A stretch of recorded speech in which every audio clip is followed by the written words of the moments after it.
Today, let's take a look at Milwaukee's tube cutter.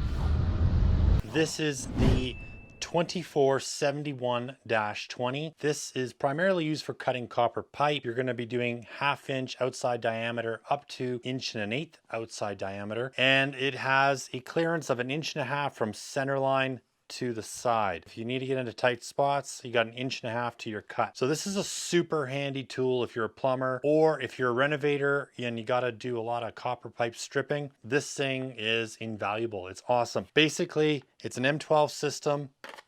Slap in the battery like that, put your copper pipe in there and give it a cut, and that's all you got to do. You don't have to crank it with your wrists.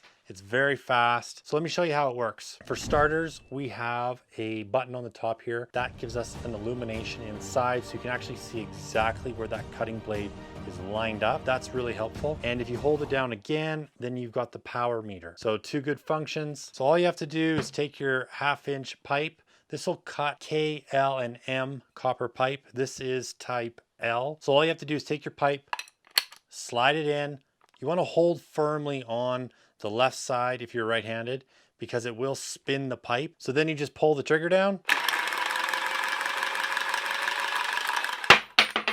And that's it. Super easy. Then to reset it, you flip this switch on the bottom, press it once, and it puts the cutter back into the start position. Then you flip this lever back over and you're ready to do another cut. I'll show you the pipe itself. Hopefully you can see that. You do have to give a little twist, get rid of those burrs, shine it up a little bit, and you can use this on whatever you're doing, whether it be pro press or soldering. I love this tool. It is super easy to use. It's very light. Being on the M12 system, you're getting up to 200 cuts on a single battery charge. So that's really impressive. I love this tool. I give it 2 thumbs up. Guys, I hope the video was helpful. Till next time, keep on crushing it, and we'll catch you later.